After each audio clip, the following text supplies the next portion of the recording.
Typing. Isn't that exciting? I'm typing a text or just a message. Nobody knows. I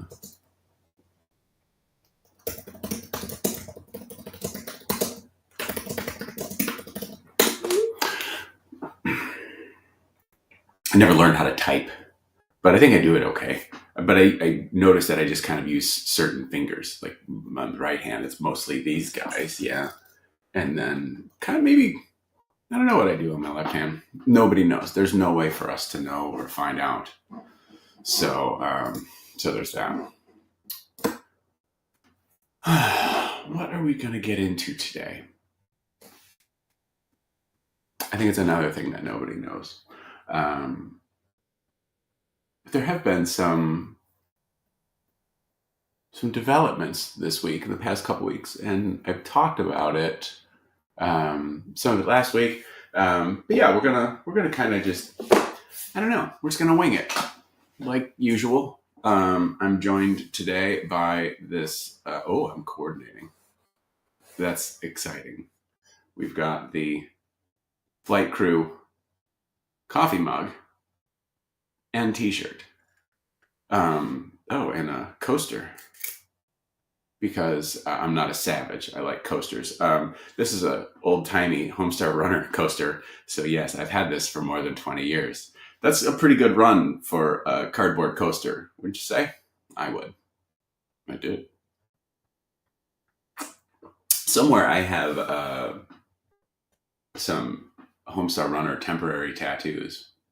I put a Homestar one in a trem cavity on, I think, the second 624 that exists. So that's cool. I should use that more often. Actually, I have a collage guitar. You want to see it? Yeah, I'll show you.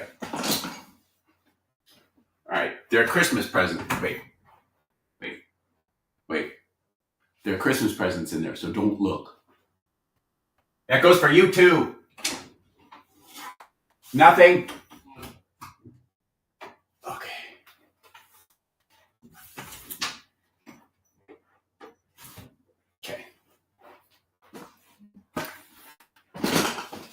So this is one of the really early parts guitars that I made for myself. I don't know what number this is technically. It's fun. Yeah, it's fun. But here, there's a Trogdor. It's a temporary tattoo that I just didn't take off of the backing. We've got some folks here. Catfish, you are watching on 2 platforms. That is, I'm going to say that's unnecessary, but I appreciate it. Feeding those algorithms for me, you're doing me a solid. So appreciate you, bro. Let's see. Oh, I've always loved that guitar. It has been disassembled for, at least 10, 15 years probably. But thank you. Ooh, Hank is hunting for Christmas presents was always a blast until Christmas morning. Oh. Like, stay out of it. Yeah, stay out of the closet. Mike, good morning to Middle Georgia, I believe, correct? Am I correct? Let's see. And kicking it off international style, we have Gary, who's in Australia. Gary has the second guitar that I did. That thing was a good one.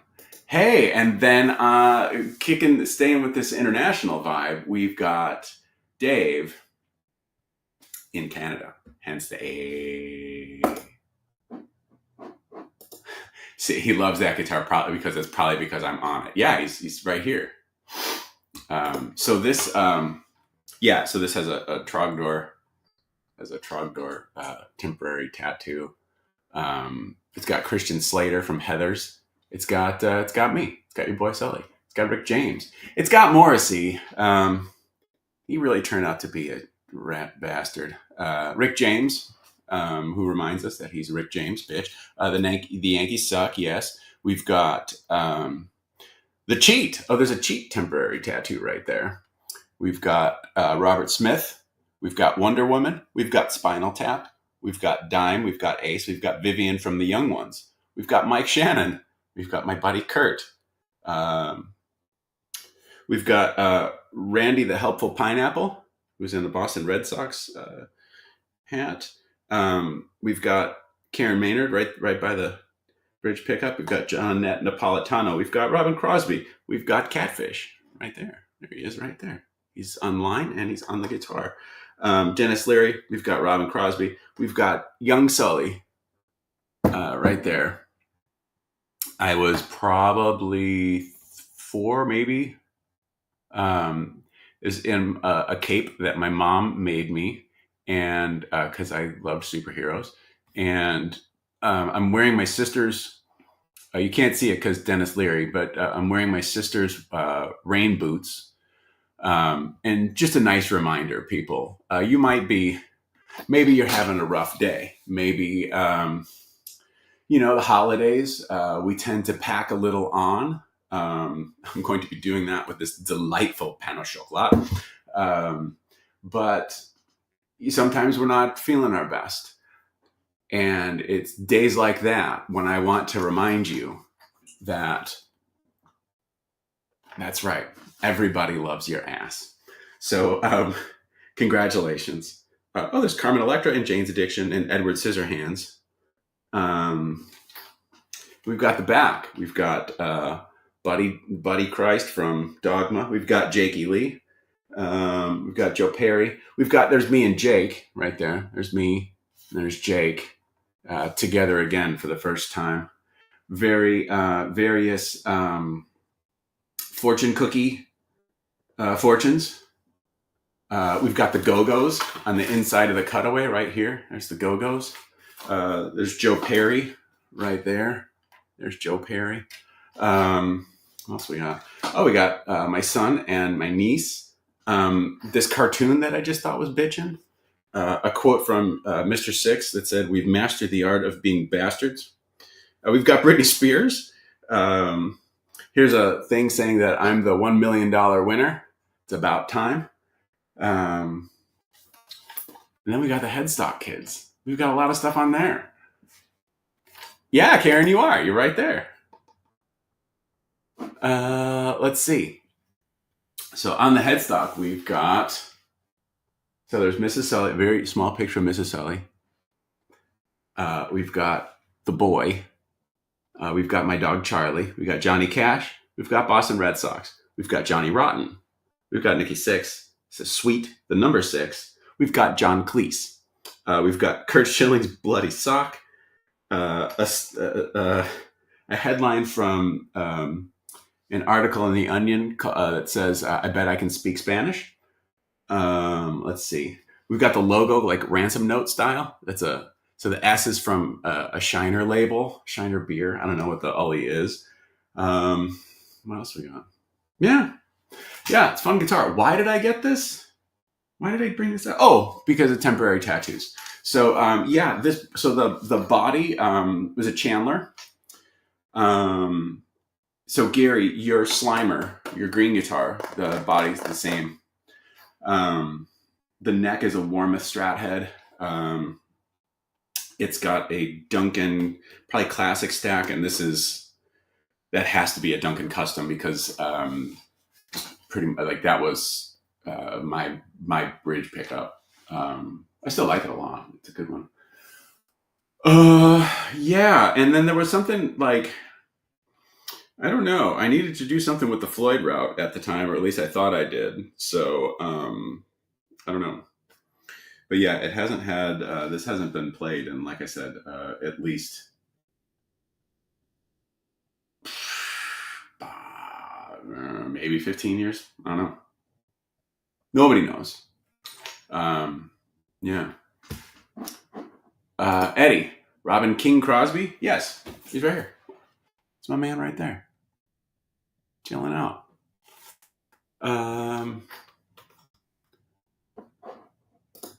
Yes. Yeah, that the Duncan Custom that was in that guitar. That one, that's a magical pickup. So much so that Gary was kind enough years ago to send me that pickup, and I brought it with me to Grover Shop, who then kicked it over to his buddy Paul Gagan. If you don't know who Paul Gagan is, you should. He is a oh, there's Prince. His name is Prince, and he's funky. Um, Paul Gagan. It's an editorial. I hope my baby don't come out all fucked up and shit. Same. Um, so Paul was instrumental in the Jackson pickups of the 80s in kind of making those things happen. And those, we'll start out with some Jackson history for you. Jackson pickups became a thing because Duncan would not give Grover OEM pricing. And over the years, I learned, maybe not even over the year, I learned quickly that that's a whole other diversion. We'll save that. So instead of, so Duncan said no to OEM pricing. So then a lot of those Jackson pickups are reverse engineered Duncans. So, or at least the early ones were. Yeah, so Paul Gagan analyzed it, and the Salty Bastard is pretty much that, but with an Alnico 5 magnet. There you go. So then, to thank Gary for sending that to us from Australia, we sent him one of those pickups. Yeah, cool story. Yeah, it's a fun guitar. This was a fun project. So this was just decoupaged, and when instructions say use light coats, believe them. Because like this this thing, like if I set this on the carpet, I mean, like there's carpet fuzz, like, in here. So like there are certain areas that never quite dried. Because this is just like Mod Podge over it, but it's fun, and really that's good. Fun. We like fun. Fun is something you should have as often as possible. Yeah, right. It was Johnette Napolitano, right next to my buddy Catfish, right here. There she is, right there. I love Concrete Blonde a lot, and I kind of got hip to them. I mean, like, I remember the Bloodletting album. I was working at where was it? What record store was I working at? I was working at Rose Records in Wheaton, Illinois. We're gonna get messy, kids. I've got some pan au chocolat right here, and it's this flaky. Like there's a patisserie, a French bakery. And I'm sorry for pronouncing it that way because that was very poor. There's a French bakery down the street from us, and so I went this morning. Oh damn! Oh man, that's good. Oh wow! I need a minute.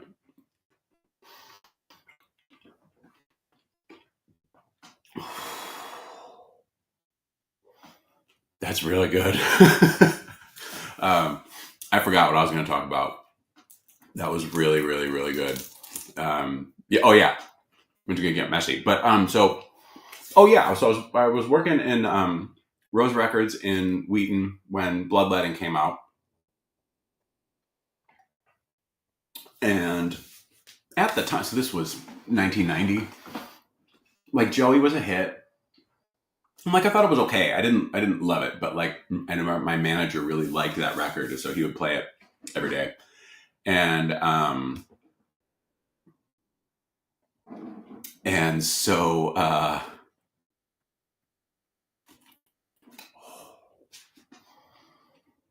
God, that's amazing.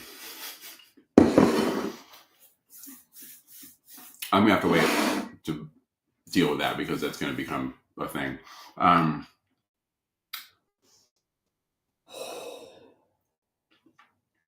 Shut it down. I'm just gonna have this.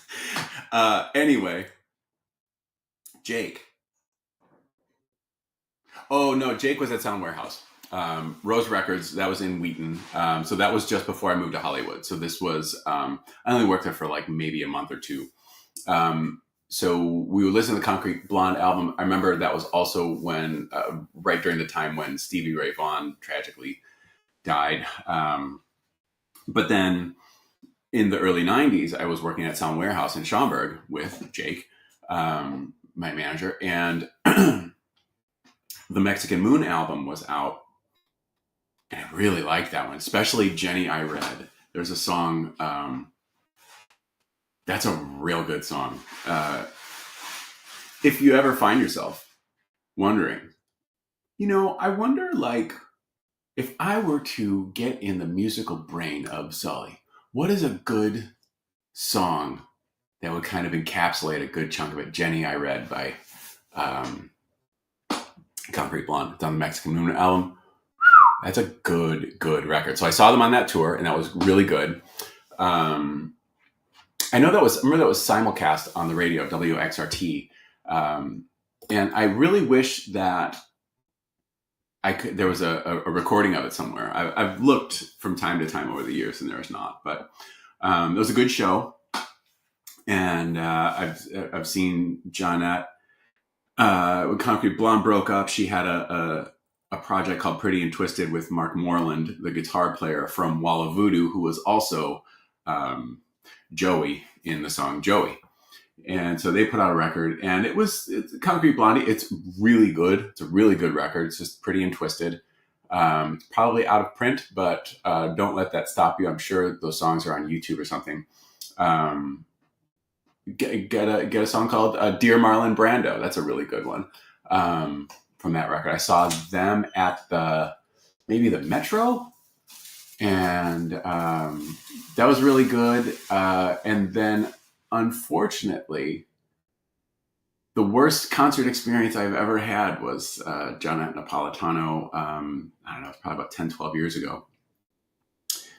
And she was doing a solo show here in Dallas at a place called the Kessler Theater, which was just a lovely, very intimate place. And she was doing like an acoustic set. There was a lady at the show who I don't think she really knew what to expect. She didn't really know what the vibe was for that particular gig. And so it's a quiet, intimate kind of thing. There are tables. Everybody is sitting down. She is right close to the stage. And, Johnette starts playing, and it's just her.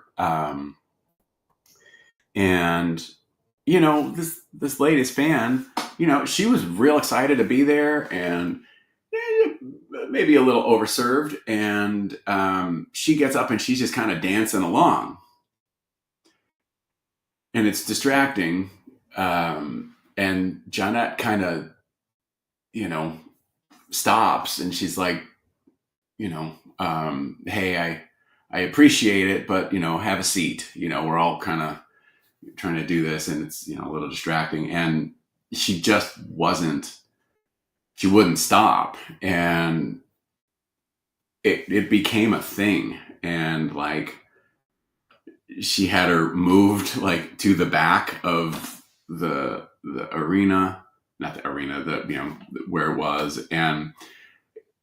But like, then it kind of got to the point where she was kind of like being mean, and then like the crowd started kind of piling on, and then like she was unhappy with the sound guy, and we left. It was a bummer. It was a huge fucking bummer. But it took me a long time before I would listen to her again, which is kind of too bad, but for me. But I, we do this year, according to my phone, I've listened to a lot of Concrete Blonde and Johnette in all of her other exploits since. So life has magically continued. Let's see. Concrete Blonde, yes. Don't you have to go to the hospital now? Oh, because of this? Not now, but maybe. Look who's talking. Let's see. She really belts it out on the cover of Little Wing. Yes. Concrete Blonde's cover of Little Wing is phenomenal. Their cover of Everybody Knows is great. That's really good. I love the guitar sound on it. It's really, really, really good. Yeah. Hey, Greg, right back at you. I got bloodletting because of you. Well, you're welcome. Yeah. So that's the collage guitar. That is, that's that deal. I should finish it, or at least, put it back together. I mean, I do kind of feel bad that it's just sitting. But like, what am I going to do with it? When'd you play it? You know what, speaking of, like, you know what I did last weekend? You know what I did? Damn it. One of these days I'm going to get it. I played that guy right there. Yeah, I spent like about an hour or so, maybe last Saturday night, playing through the old. No, no, that amp right there. I've really got to get this down. I mean, you know that I want to be a weatherman. Actually, Mrs. Sully wants to be. She would make a great newscaster.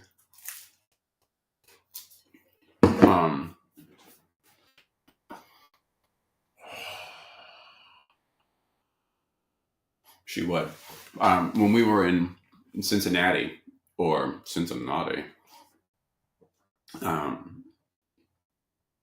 went to this museum, and there was this area where it was like a fake news desk, and you could read the news about Cincinnati and And so she and her sister-in-law Denise, they did like this broadcast. I've got it on video. It's the best. It's really, really, really great. But yeah, I'm never going to get that job if I can't point properly. See, I was trying to point to this. Do I just have to look at the screen? No, I'm just dumb. That's what it is. So I was playing that Astro, and we make these things.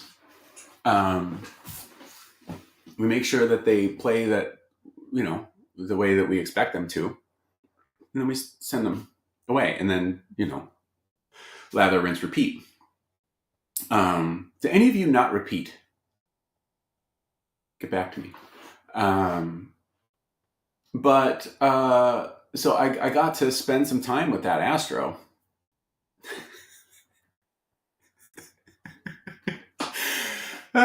Shit. I was just playing along with Silly Kiss records. The first one, and it's interesting, and I'm sure this is not uncommon. The tuning on that record changes slightly, because I was playing along with Firehouse, and it was a little off, but I was still in tune. And then I was playing along with 100,000 Years, and that was in tune.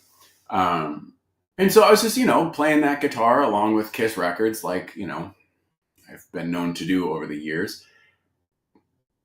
And it was a blast. It was an absolute blast. And I'm like, oh shit, this is a really good guitar. That's nice. But yeah. So that Astro, no, there it is. It's going to have a companion very soon. The Soldano Astro is coming. I think it's gonna go. I think it's gonna go right over here.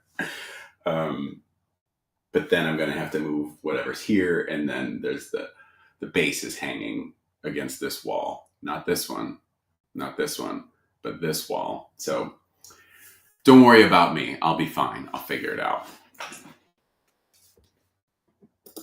Oh,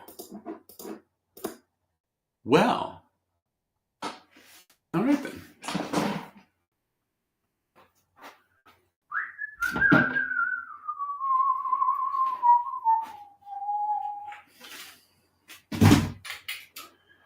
So here is Astro. So this one, this is the first one. Um, and the second one, I feel like I've said this a million times. The second one is I will complete it probably Tuesday or Wednesday.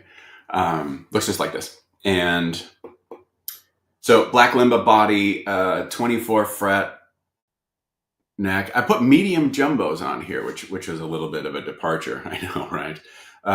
This has a Burnin 8 and an Al Pastor. Split the coils. We got the back. It's nice and pretty. We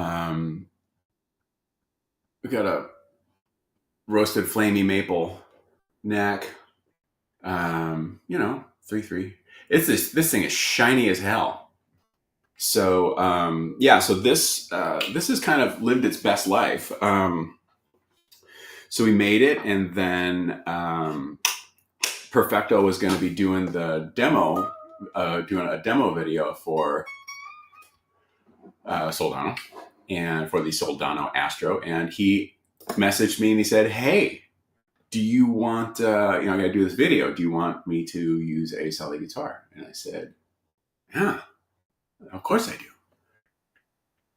And so he's like, the name of it is Astro, so I thought of you, and I'm like, "Oh, well, do you want to borrow this?" And he's like, "Yes, please." And I'm like, "Okay." And so I sent it to him, and then he asked, because like for the demo, he's like, "Do you have any song suggestions that I could use to to like come up with like a sound alike?"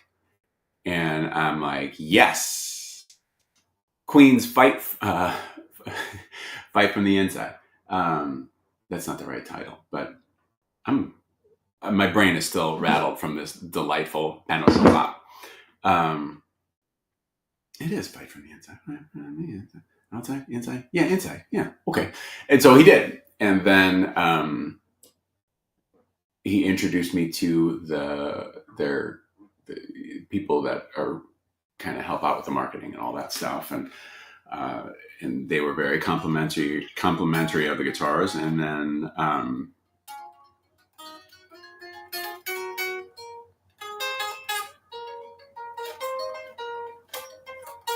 that's how you play part of 100,000 Years. 100,000 Years. So then I got to talking with Mario, and he's like, "Hey, you want to send us some guitars that we could use for photographs?" Yes, I do. And so I've told this story last week. So anyway, this is the Astro. And so there is, we did a little tradesy kind of thing. And so the amp that was used for some demo stuff is going to be coming here. Which, I need another amp. Like I need another amp.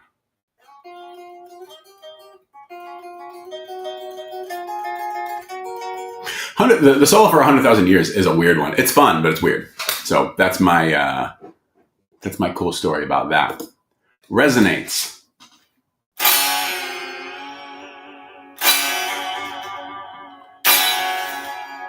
It does. Lovely. I also noticed, so this has noiseless springs on it. I was knocking on the trem plate. It's got noiseless springs on the Floyd. However, listen close. You can't hear it. Anyway, it's still a little ringy dingy, even though it has noiseless springs. Take the back plate off.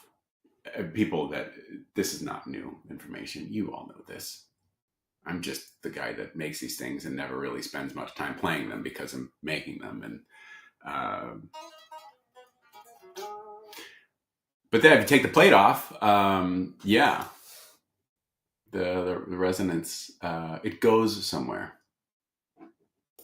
Nice and loud. Yeah, man.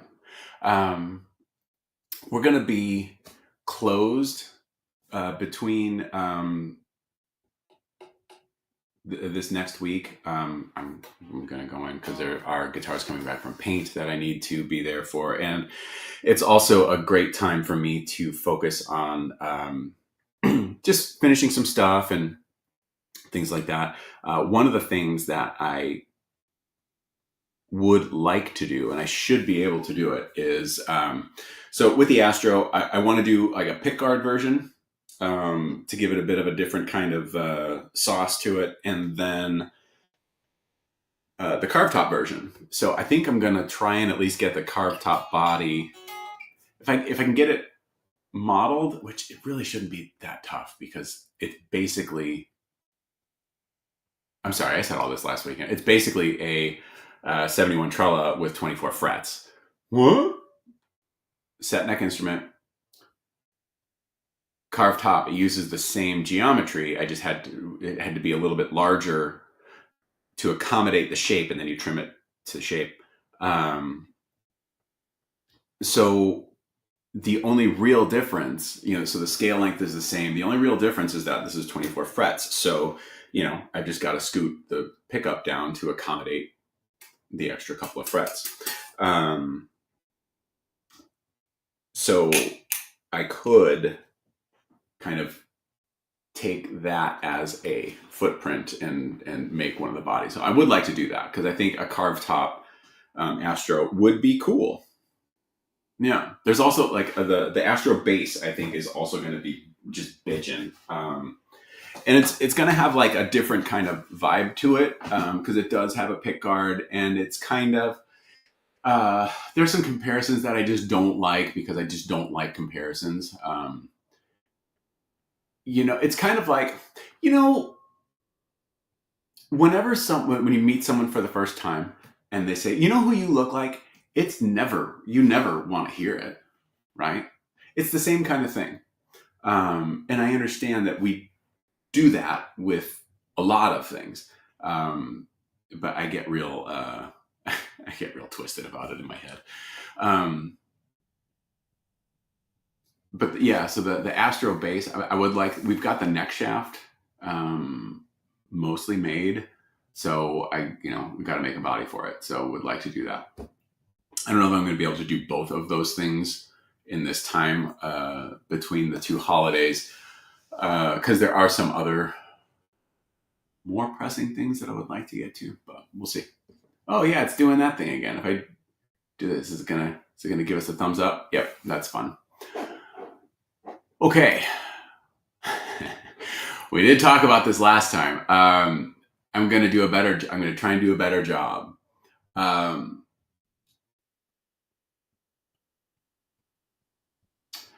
I am happy that Ace is just out there and continues to release music.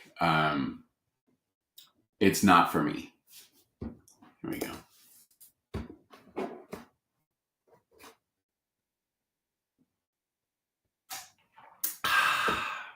So, so there's that. What else did I have to talk about? I never have anything to talk about. On a serious note, hit a really nice milestone yesterday. That's right. I mean,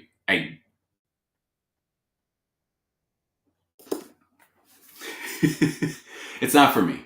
I am truly glad though, because Ace was kind of not doing stuff for a real long time, and I am glad that hasn't been the case for a pretty long time. What do we got? So yeah, a nice personal milestone was crossed yesterday, in that we shipped the 60th guitar that we completed. that is the most amount of guitars that we have completed in a 12-month period. Now, these aren't guitars that were started in January and finished. So, it's because that's not how we do it. But we completed 60 guitars this year. And unless I drop it and it goes smashy smashy or something like that, which I have been known to smash things. But that's usually in the woodworking phase when I get real salty. We should hit 62. Because there are 2 NAMM guitars that could be finished pretty quickly. So like one of them, I just have to put the Floyd on. I might have to tweak the height of the Floyd shelf a little bit. And the shelf for the platform, the locking nut, that's what I'm talking about. Because it might be a little tall on the treble side, because they're kind of machined with a little bit of extra, so then we can kind of finesse them down. That's been something that we've a slight change that we kind of moved to when it comes to making fretboards that have Floyds on them. I used to just make the fretboard and then the locking nut just sits on like basically the neck blank, which is fine. There's nothing wrong with that. But I had been kind of making a little bit of a thicker fretboard. And so then like the Floyd shelf is like part of the fretboard. It makes binding a much bigger pain in the ass. Just because you're putting binding on this little teeny tiny thin piece, and then you're scraping it and whatever and kind of working it down, and it's a real thin piece. And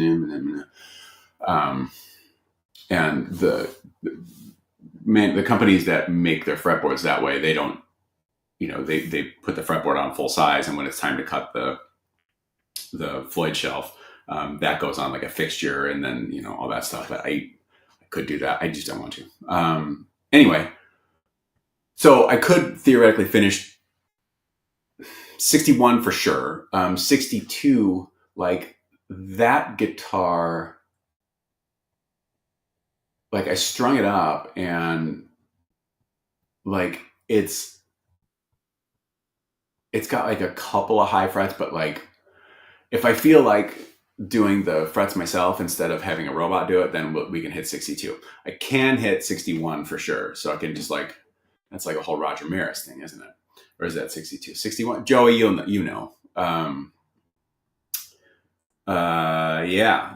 So that's a huge jump, because so last year we completed 40, and last year that was the most that we'd finished in a year.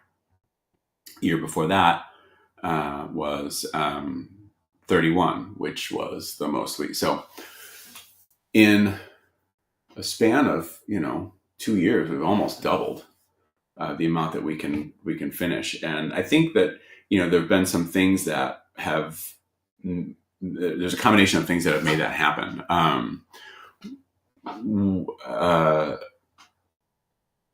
Better training for those who are helping me out, which I know that there's plenty of training that needs to be done on my part, because everything lives in my head, and I've been nudged from time to, or it doesn't live in my head, but if there's a question on like, if we just go ahead and machine a body and it's going to get sanded, if there might be a flaw in the wood or something, where that might be asked, hey, is this going to get a transparent finish? Is it going to get a solid color? Is it going to get flaked?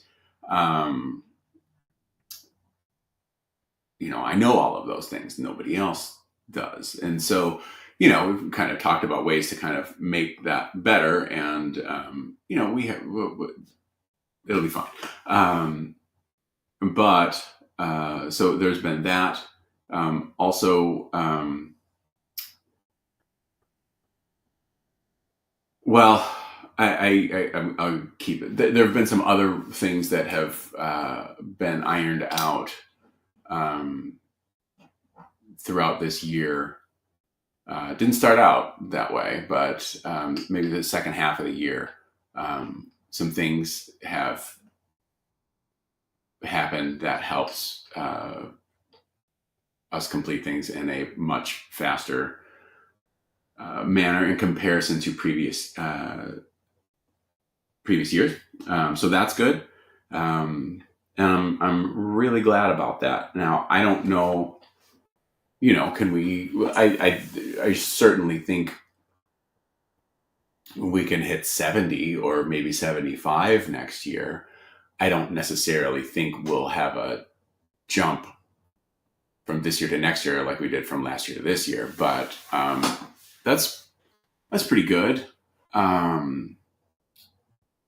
Yeah, I think that's it's something that has given me pause, if you will, and even if you won't, it's time for some more of this.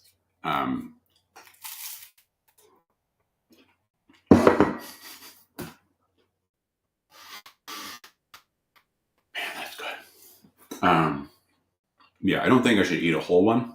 I would certainly love to, but yeah, pan au chocolat. That's real good. Next year has to be a 71 for number 71. It might be. Need more standing plus.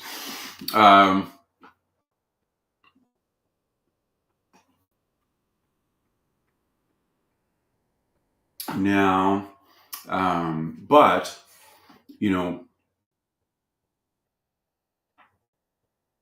there have also been some things on the side of on the non-manufacturing side that we're going to be trying as we end this year and go into next, that just might help get more of these guitars into stores. So that would be nice.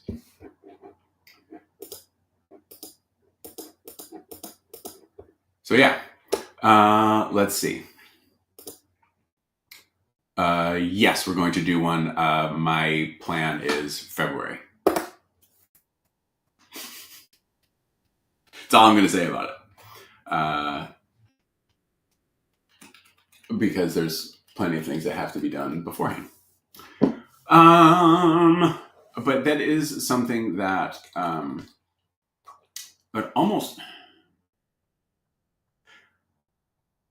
I think if I could, we would do runs, I don't know, like, new runs every 8 weeks or so. I think that's really unrealistic, not from a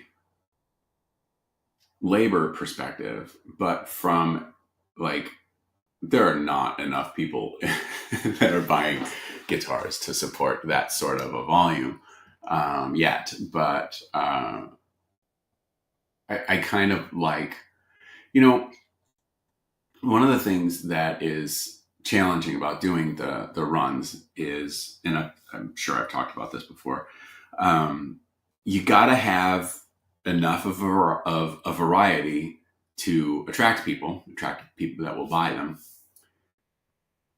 But you don't want to have too many options, because if you have too many cool options,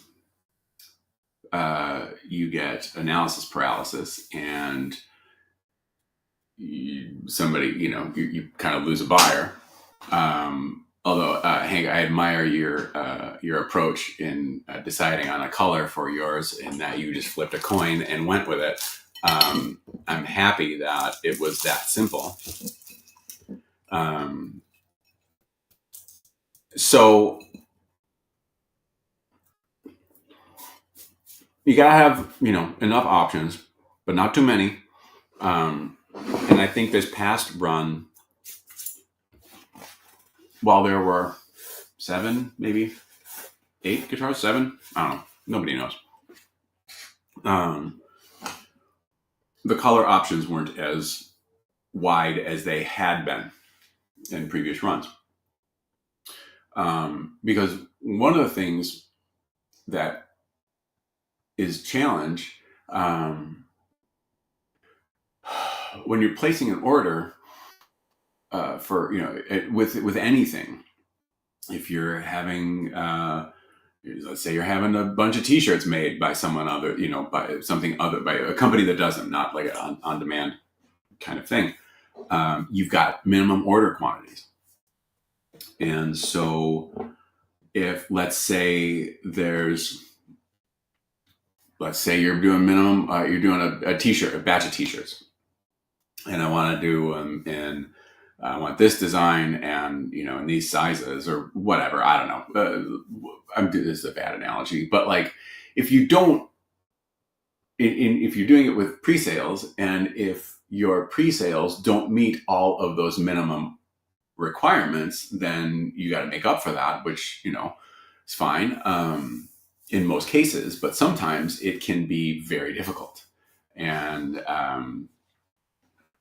so like you can put out a bunch of colors as an option, and if like nobody orders a particular color, that's fine. You just don't order it when you place the order. But like if one person does, you've got some, you got to have some conversations. You got to have a backup plan.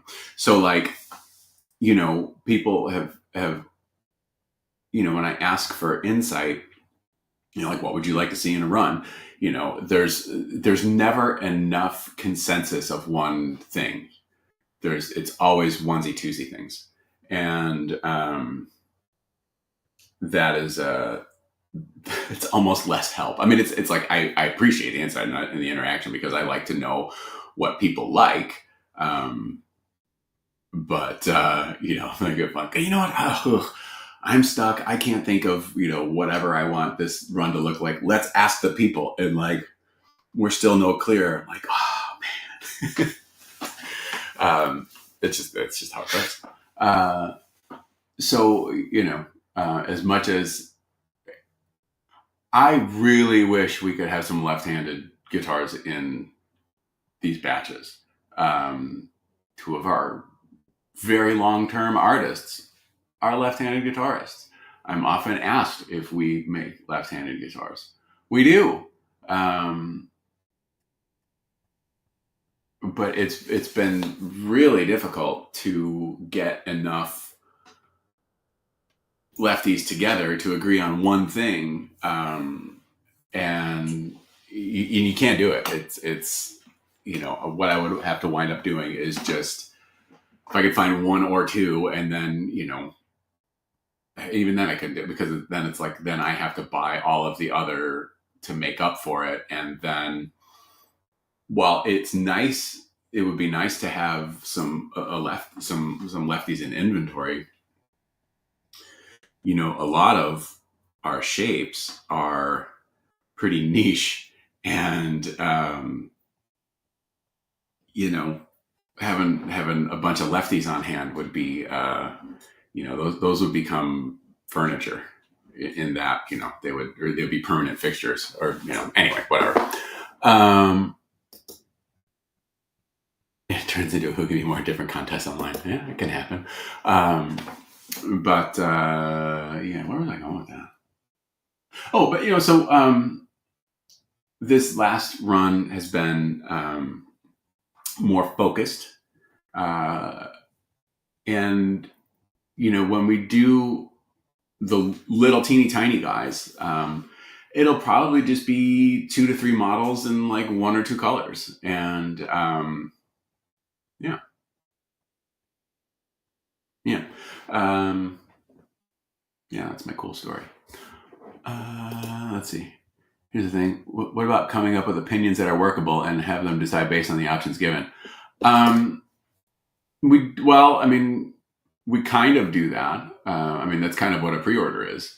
We make these things, we put them out there, and, like I was saying before, if you run things up the flagpole, and if nobody salutes, then, you're not out anything. Because you just don't do it. And there's been, why don't you do like, you could crowdfund your runs, because there have been companies that have done that. and like I see it's just like what it's the same like low risk thing, especially with like Kickstarter, where it's like you have 30 days, you've got to raise all of it or you get nothing, and so like, there's like no, there's not no risk, but the risk is real minor, because if you don't hit your funding goal, then you're not gonna do the thing. Um, and I see the allure for that, because it's just like, well, if we don't make it, then I don't have to worry about it when these things show up. But I think there's also like a little bit of a negative connotation to doing that, because I think it almost makes you, it gives an air of, um, not impermanence, not illegitimate, but it doesn't necessarily offer trust if that's solely how your company works. Anyway, um, and I did a Kickstarter 9 years ago, and it was successful. But oh man, as much as social media can fuck with your head, do a Kickstarter. Especially because that whole thing. I mean, let's be real. You're asking people for money, and I'm doing that on a regular basis. See, Hank, Merry Christmas to you.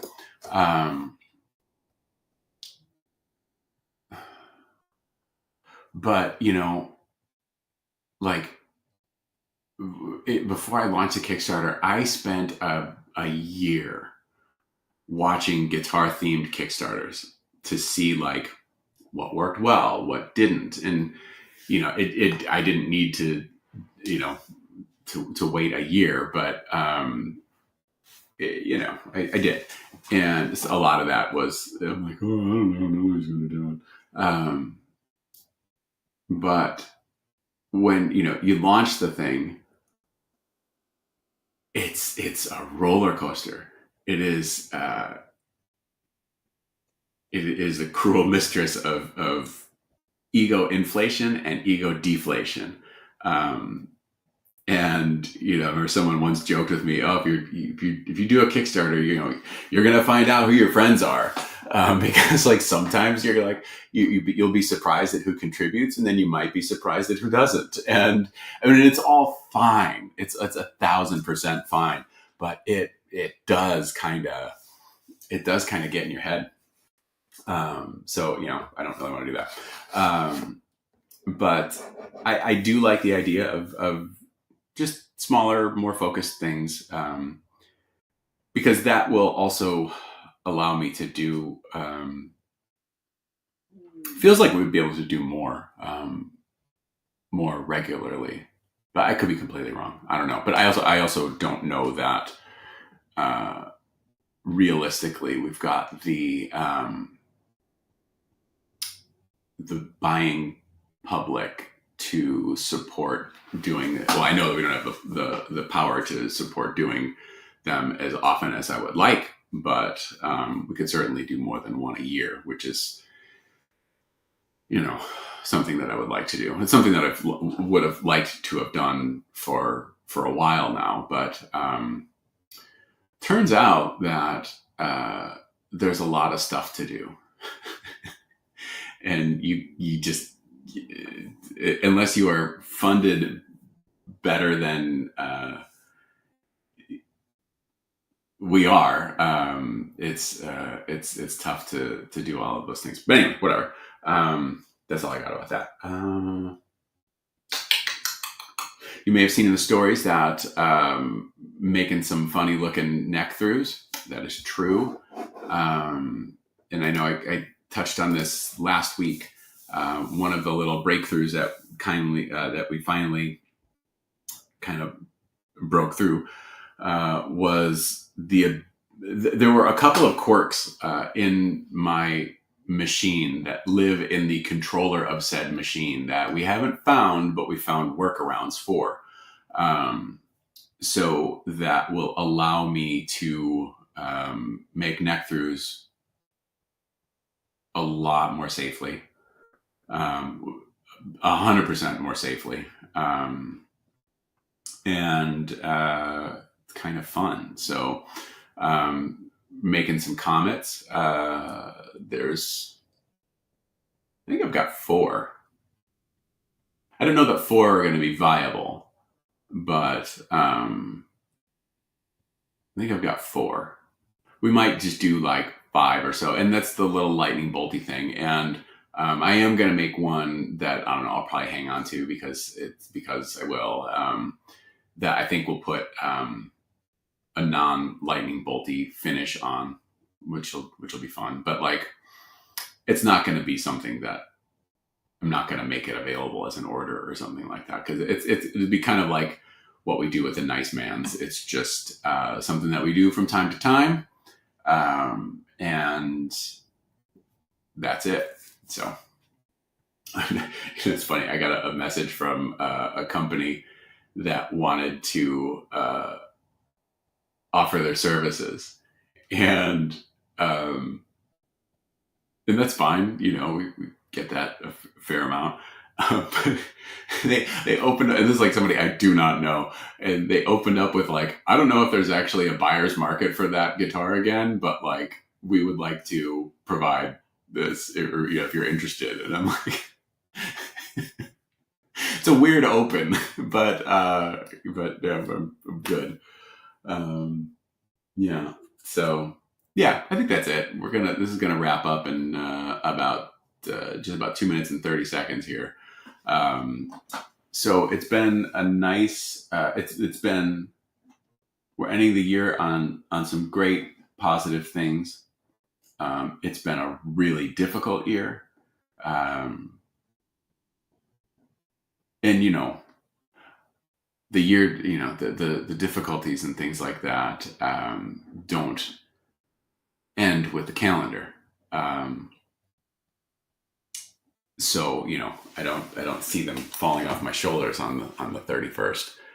But yeah, it's been a really difficult year, and however, it's had some really great moments personally and professionally. It's had some really hard moments personally and professionally. I guess that's life. So yeah, right. Yeah. Okay. I'm gonna eat more. Well, so we've got half of this left. This is really good. So I'm going to let you go. I'm going to have some more coffee. I hope you have a lovely holiday season. And thanks for caring. Thanks for watching. I hope that everyone is nice to you in general. And I hope that you're nice to everyone in general, because it's nice to be nice. So be nice.